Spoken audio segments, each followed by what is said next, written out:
So you're on a lot of people's Mount Rushmore of wrestling. But did you always want to be a pro wrestler? I love the question, did you always want to be a pro wrestler? Because no. Because I was a fan of wrestling. I grew up watching wrestling. It was, I went to Maple Leaf Gardens. I grew up in Toronto, so Maple Leaf Gardens was a hotbed for wrestling. And I got to experience that as a kid and just grew up watching it. But there was never anything for me as a kid to look at the screen and say, oh, I can do that. And so that's why it's very cool that like now, it took a little bit of it took a while to sort of re-educate the fans, but now there are little girls who come to my autograph signings and they say like, oh, I want to be a wrestler when I grow up. And it's so cool that we've almost created this vocation because it's a very male-dominated world, right? So as a female in a male-dominated world, to know that we've kind of shifted it a little bit is really special. Well, and who and what kind of inspired you to go down that path? A lot of my story is a right place, the right time kind of story. I was pre-med. I was going to be a doctor. I wanted to be a doctor from when I was very little. But I was very athletic. I did drama, and so and like I said, I watched wrestling. So this was in the background. I got an opportunity at one point to do fitness modeling. So I entered into that sphere, and it was a new industry, and took off in that sphere, which was really great. Got some visibility, and then the wrestling world came about. It was just Michael Hayes actually spotted me, and he said, this could be something you'd like to think about. And I didn't. Again, with the women thing, I didn't see a role for women necessarily, but I did. I went and trained, and I kind of felt like if I was to be in the business, I'd like to be more physical and do kind of what the guys are doing. And at first, my role was entirely, eye candy and speaking. It was a valet role. But I knew that, if I was given the chance, that we could hopefully try to shift that dynamic a little bit. And then 2001, I think, was a big turning point for women. They brought back the women's title. And suddenly we were able to do the things that the guys got to do. And it was really fun because, it took a little while to re-educate the fans. But over the years, we got there. And I guess by the time I retired in 2006, we're in a very good place at that point. And now if you see what the women are doing and where they are, it's just been amazing to watch how much they've grown. I mean, that leads me to that next question. Yeah. It's, being almost seeing that growth and progression between the women's division. I mean, what do you kind of think of where it's gone? Yeah, I mean, what the women are doing now is everything we could have hoped for, and we didn't know if it was a possibility. We knew at one point, like me and my colleague Lita, we got the first ever women's main event, and that was huge back then. And we didn't realize at the time how historic it would be. We just thought, all we thought of that night was like, let's not mess this up, show the fans, but also it was like almost showing our colleagues, the boys in the back, that we could do it as well. And once we had that opportunity and we nailed that, now we look back, that's like very, it's an iconic moment for someone like Charlotte Flair was watching in the audience, front row, and she looked at it and said, oh, that's something that I could do. So there was neat to see, Natty Neidhart, who's been in the business for so many years. Yes, of course, she was bound to get in the business. That's what everyone did in her family. But she said when she saw me in the ring, she was like, that's something I could do. It kind of related to her more. So now seeing what they're doing, I mean, I always say this, look, what we did, I feel like we built the foundation, and the women today, they built this skyscraper. Amazing. I mean, you just answered my next question. In that question, turning to right now, what are you doing this week for WrestleMania here in Las Vegas? Well, it's WrestleMania week, of course, in Las Vegas, and Flanker Kitchen came to me and said, we want a little Stratusfaction. We want to bring some Stratusfaction to WrestleMania weekend. And I said, okay, I'm in. So I came in, and they're perfectly located. They're literally steps away from Allegiant Stadium, so we know the wrestling fans are either going to be watching here or they're going to be on their way to the show. And so we thought, what's the best way to do this? And I'm kind of an all-in gal, so I was like, let me just roll up my sleeves and get into this.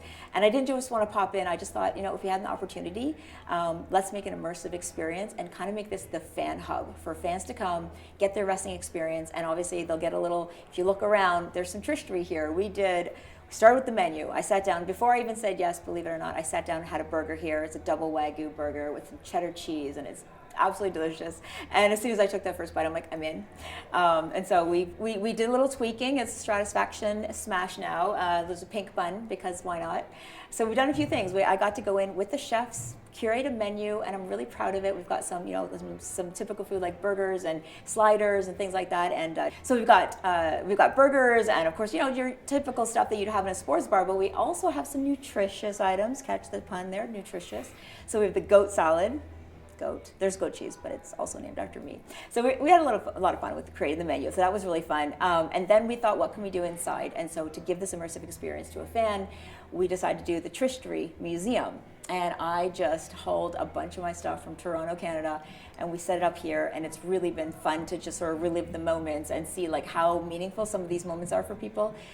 One guy walked in and said, "Oh my God, I feel like I'm in my childhood again."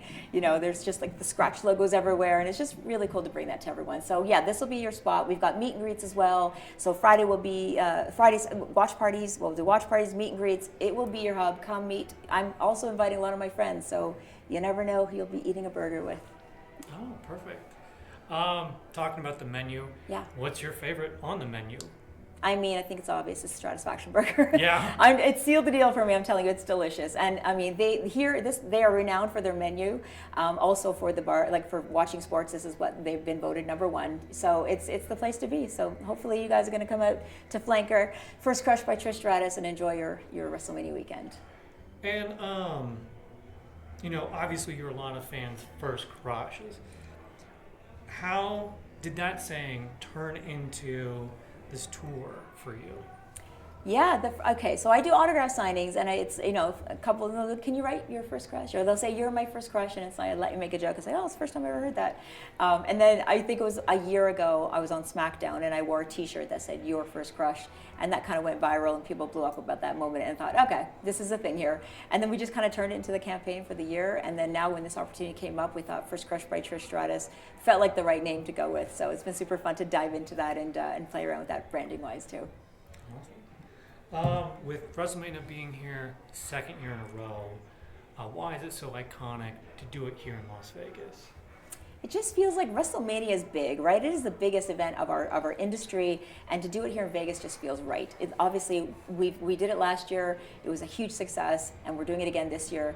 Wrestling fans, we've seen them. The passionate fans come to SmackDown, to 2 nights of WrestleMania, and then to Raw as well. So the fans are there, they're ready for it, and of course, what we're bringing for the in-ring action, of course, will also deliver the weekend. And again, you'll also get your Stratisfaction too. And sticking on the WrestleMania theme, what has been your favorite WrestleMania moments over the past years? My WrestleMania moments, I've been very lucky to have a couple really great moments. Luckily, I'm actually going to when we were putting the programming together for the weekend, we thought what would be neat to keep on theme with WrestleMania. So we brought in my biggest WrestleMania rivals, Jazz, Mickie James, and Victoria were my biggest WrestleMania rivals. And it was crazy to look back at those matches and realize like it really was, so we were ahead of our time. It was something the women were used to having these 6-minute matches, but at WrestleMania we were given the platform and the time to perform and really do something on par with the men, and we delivered. So we're going to talk about that on stage, and it's just, those are probably my biggest moments with those ladies right there, because we got a moment to just change the conversation, change the narrative of what to expect from a woman in the ring. Awesome. Yeah. Looking around all your memorabilia, what has kind of stood out to you of your favorite, or is it all just part of your life? Yeah, I mean, wrestling has been my life for 25 years. I'm 50 now, so it's been half my life has been in wrestling. So when I actually brought these things out, it was really cool to just think about those moments. It was a bit of a retrospective moment to be like, wow, like how far the women have come, to see the strides that we've taken, seeing where the positioning of the women are now is everything we have dreamed of back in the day. To see the Hall of Fame moments, I got to, have these moments around me and speak to me. And then, some of the costumes, bringing some of the gear out. When I did a comeback, I was blessed. I always say blessed to come back and do a second round, so to speak. But I did tap into those moments. I know that I have my fans that came along on this journey, and now it's cool. I'll do an autograph signing, and I'm talking to, dad or mom that was a fan, but now their kids are watching as well. So it's like crazy that it's generational, and the fact that I got to wrestle generationally as well. It's been really special. I feel very blessed, and it's been really great to pull it out and share it with my wrestling fans. Anything you kind of want to tell the fans of what they're going to expect or what to look forward to when coming here besides great food? I mean, number one, if you come to Flanker, you come to First Crush by Trish Stratus, you're going to get great food. That's a given for sure. But I mean, I hope that I invite all you guys to come out to see this immersive experience, right? We really want to create something fun for the fans. Come and see, touch and feel everything. That's literally what we want to give everyone. And also just a place for like-minded people to gather. You know, I want it to be people's hub this weekend. We're gonna have, you know, everything we could do for have programming and meet and greets and superstars around so that you can feel that immersive experience. But you know, I think there's nothing like hanging with a bunch of other wrestling fans.